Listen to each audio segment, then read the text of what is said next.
la violencia, la respuesta de las instituciones que conforman el Estado debe ser unánime y contundente. Y les vamos a pedir también un minuto de silencio, si alguien quiere hacer el uso de la palabra, si no procedemos, por favor, a guardar un minuto de silencio.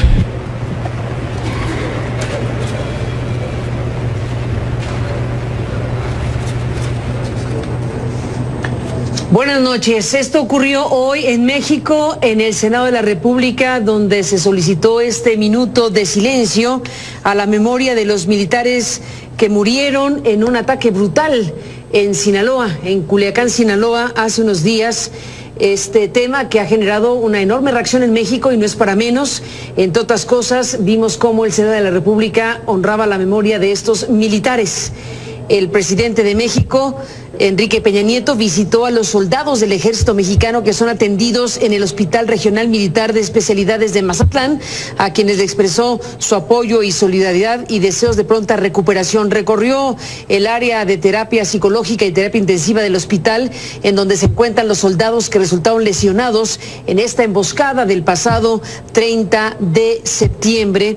Y bueno, pues este tema ha generado también una expresión pública de asociaciones civiles y de personas diversas que han exigido obviamente una amplia investigación del ataque a los militares de Sinaloa o en Sinaloa, que dejó como saldo a estos 5 soldados muertos el pasado 30 de septiembre, y aclarar que pues las autoridades locales tienen algo que explicar al respecto precisamente de lo sucedido en una u otra manera. En esta misiva firmada por 25 organizaciones y más de 150 personas, se ha solicitado que se indague la inacción policíaca e incluso un probable apoyo de los elementos estatales a los gatilleros que emboscaron al convoy militar. Información que dio a conocer hace unos días el diario Reforma en esta nota, hablando de las ONGs que piden indagar a los agentes en Sinaloa. Así que, bueno, detengámonos en un día como hoy, donde el Senado honra la memoria de los militares caídos, en donde seguimos preguntándonos qué sucedió, qué hay detrás de un ataque de estas dimensiones en la zona dominada por el llamado Cártel de Sinaloa, o por lo menos eso es lo que hemos creído todo este tiempo. Hay un debate ahora entre los especialistas acerca de si ha disminuido o no su presencia. Joaquín Guzmán Loera, el Chapo Guzmán, que desde luego está en la cárcel, pero su entorno y el cártel que ha liderado a lo largo de los últimos años, o si se está disputando precisamente la zona por parte de familiares o adversarios, es todo un tema que los especialistas están discutiendo. El evento, la emboscada, fue una emboscada brutal. Quedó realmente el convoy que trasladaba a una persona herida, que se dijo en un primer momento sería familiar del Chapo Guzmán, pero que después se desmintió esta versión, y este convoy quedó realmente destrozado, y los militares muertos y algunos heridos. Esta noche está en nuestro estudio de CNN en la Ciudad de México César Gutiérrez Priego. El abogado Gutiérrez Priego es especialista en Derecho Militar, forma parte de la Fundación General Jesús Gutiérrez Rebollo, Militares y Marinos Procesados, que es una asociación civil que lleva el nombre de su padre, un militar que fue procesado. En su momento, bueno, hemos hablado varias veces del caso Gutiérrez Rebollo.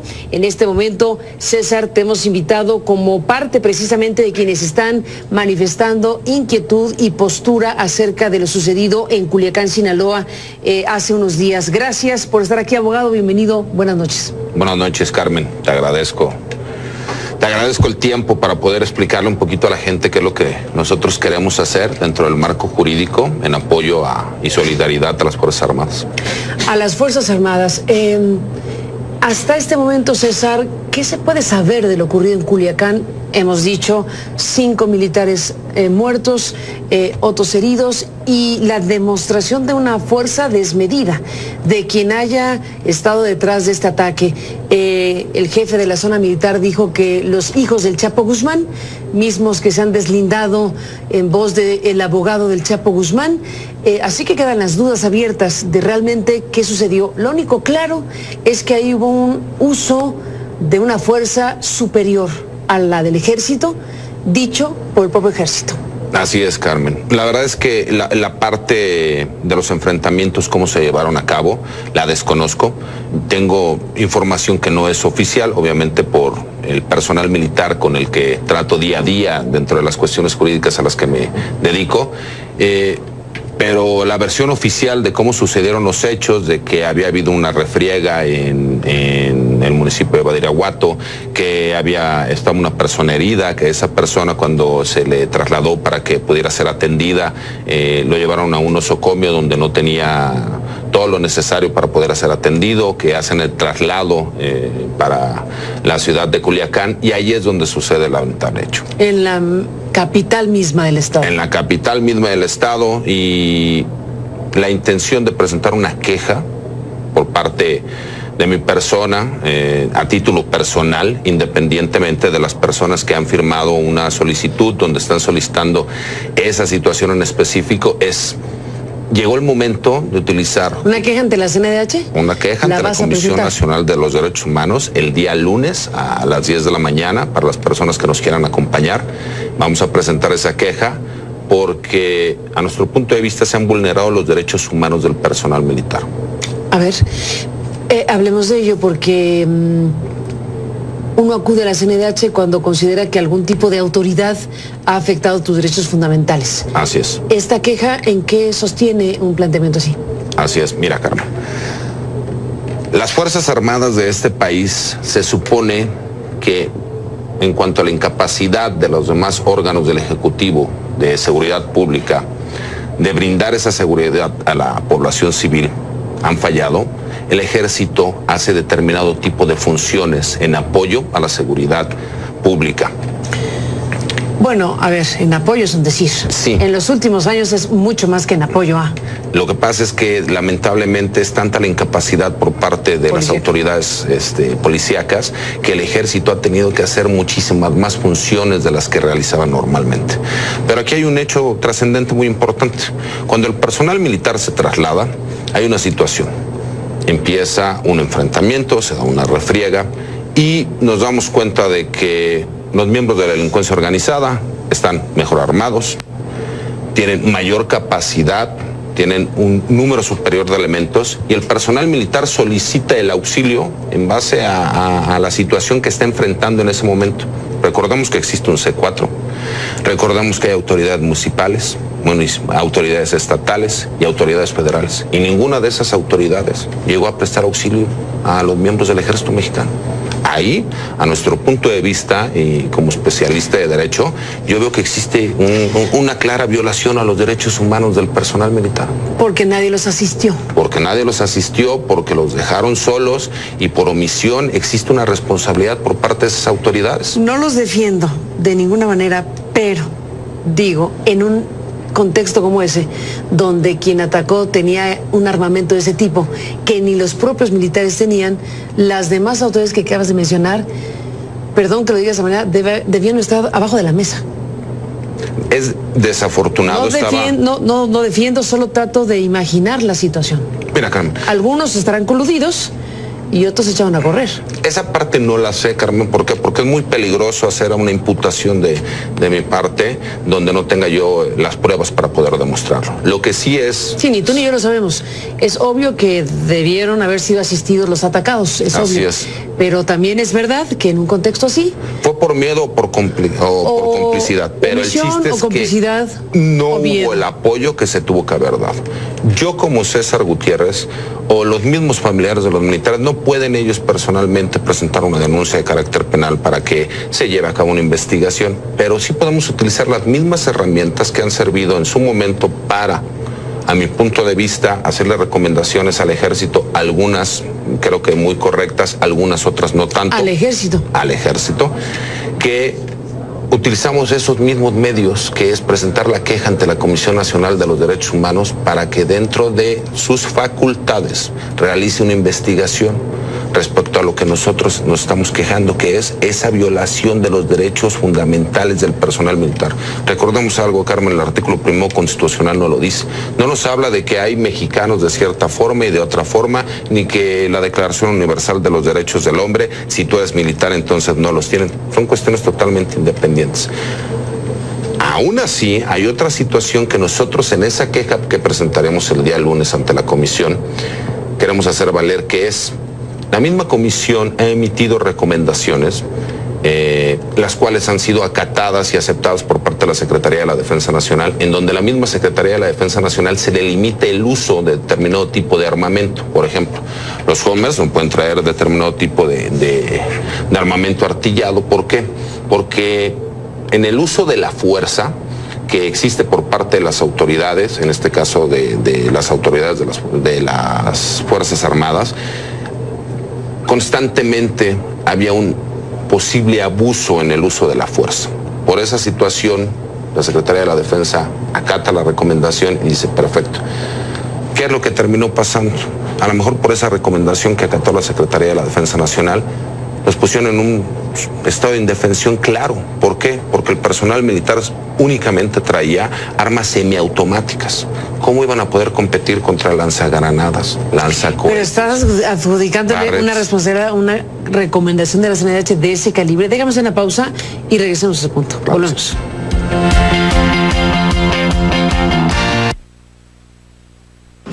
Y que pues, es un hecho muy lamentable porque el ejército actúa al amparo de la ley, precisamente porque él es prestar auxilio a un presunto delincuente con quien se encontraron, pues fue que resultaron después expuestos a esta emboscada y que le costaron la vida a 5 elementos. Y aquí no hay más que pues toda la solidaridad, pero también todo el interés del Estado mexicano, del ejército, para seguir combatiendo el crimen organizado.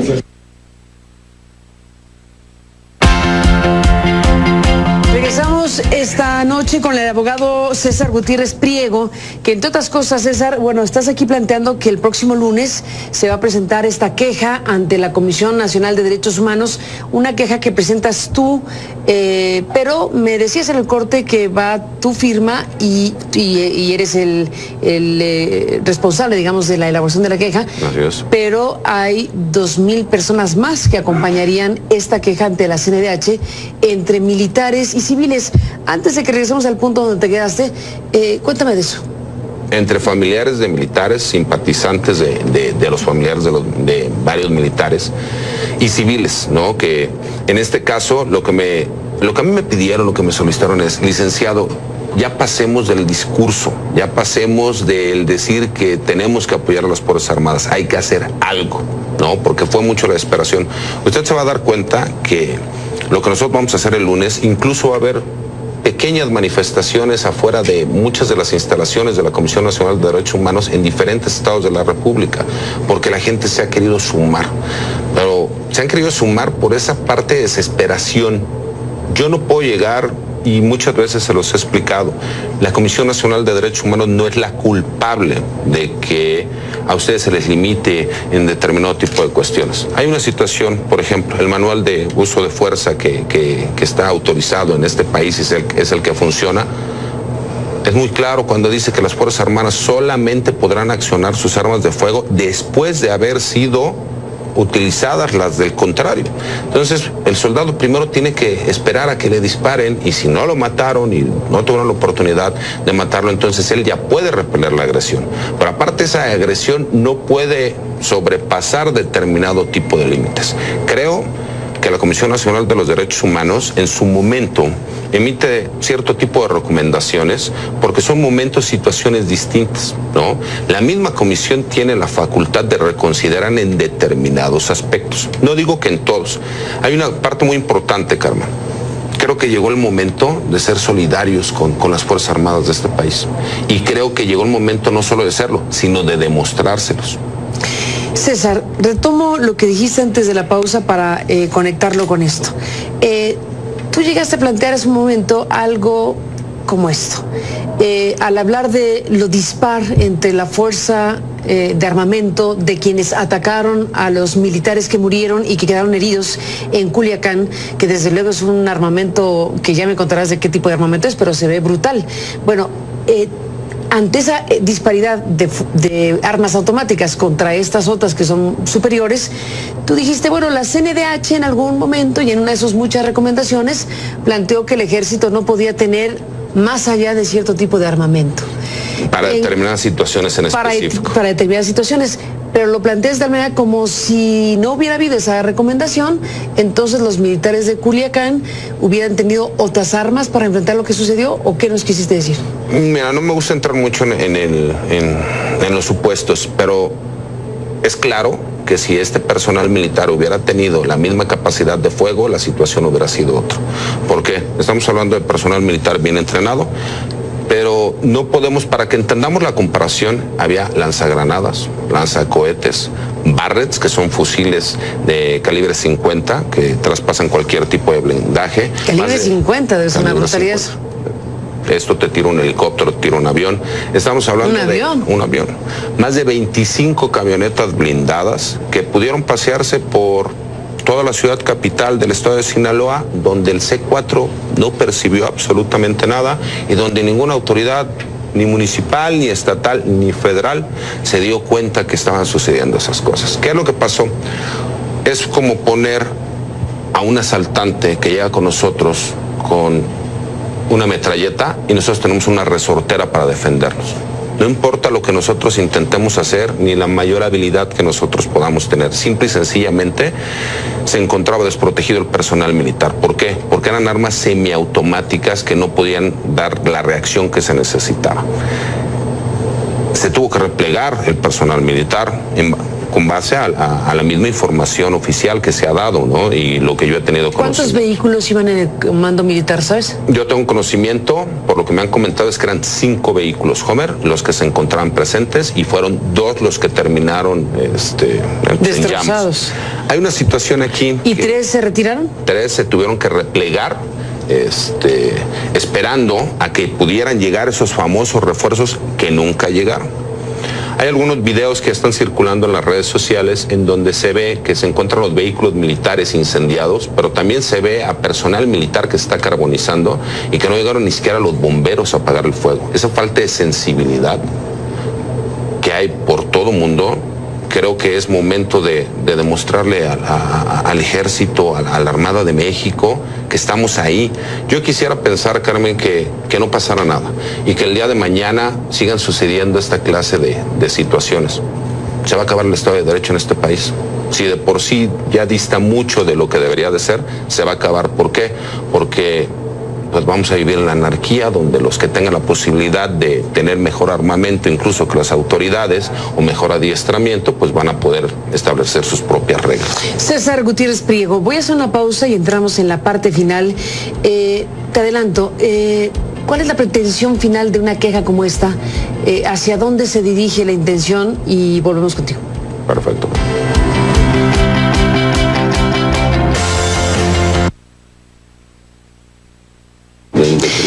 Se acaba el tiempo, César Gutiérrez Priego, abogado. Bueno, tú vas a presentar esa queja ante la CNDH el lunes, acompañado de 2,000 firmas o las que se acumulen en este trayecto rumbo a esa fecha.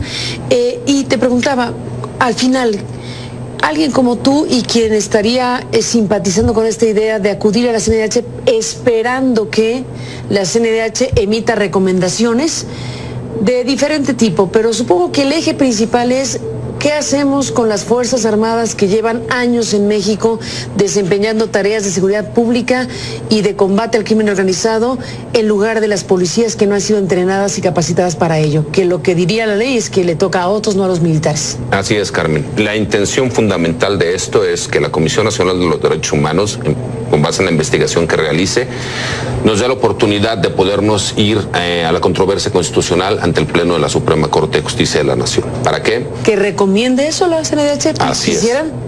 Es. Lo que nosotros queremos es, el mandato constitucional tendría que ser reformado para que el Ejército Mexicano y la Marina Armada de México pudieran realizar funciones de seguridad pública.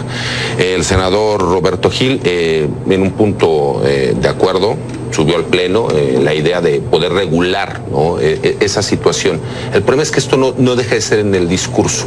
No es lo mismo que nosotros poder presentar una queja donde existan determinaciones y que eso nos dé a nosotros la fuerza jurídica, no solo para pedirlo, sino para exigir que la Suprema Corte de Justicia resuelva en ese sentido, que es lo que nosotros estamos buscando, que sea a favor de las facultades que puedan tener las Fuerzas Armadas y el órgano que tendrá que crearse o que tendrá que separarse del Ejército, ¿sí me explico?, para poder realizar esas funciones. A ver, no el Ejército, crear un ente entre militar y policíaco. Para serte honesto, Carmen, podríamos tener una policía militar, ¿sí me explico? O podríamos tener una Guardia Nacional. Esa parte ya se la dejo a los que podrían ser los especialistas en ese sentido. Desprendido del Ejército. Por supuesto. ¿Por qué? Lo comentábamos ahorita en el corte. Todos los organismos internacionales te recomiendan que no sean las Fuerzas Armadas las que lleven a cabo. Así es. ¿Por qué? Porque pasa esta situación. Hay un dato que me gustaría que la gente lo escuchara y que supiera.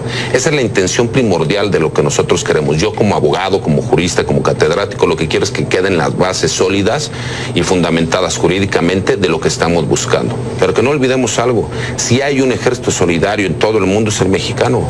Hay más de 1,500 interacciones día con día por parte del personal militar hacia la población civil en funciones de seguridad pública, plan DN3, en todo este tipo de cuestiones.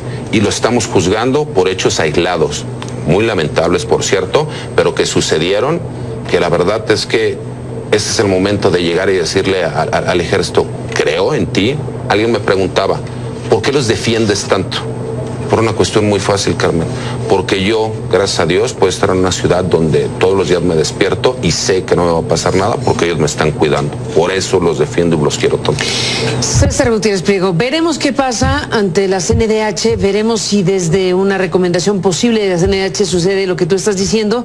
Entiendo que la queja está derivada directamente de lo que sucedió en Culiacán. Ese evento trágico es lo que detona y justifica una presentación de esta queja que veremos en qué termina próximamente. Así es, Carmen. Pues estaremos en comunicación para seguir cerca el tema. Es un tema de gran importancia porque llevamos lustros en donde el Ejército Mexicano y la Marina han asumido tareas de seguridad pública y la gran pregunta es si lo seguirán haciendo bajo un estado jurídico existente o si se modificaría ese, o bien entran a hacer su tarea los que deberían. Un gran dilema para México en función de lo que ha ocurrido en todo este tiempo. Por lo pronto, gracias César por venir a contar lo que está a suceder el próximo lunes en la CNDH. Gracias y buenas noches. Buenas noches, Carmen. Hasta la próxima, seguiremos cerca el tema y a usted gracias que nos permitió acompañarle. Pásela bien y hasta la próxima.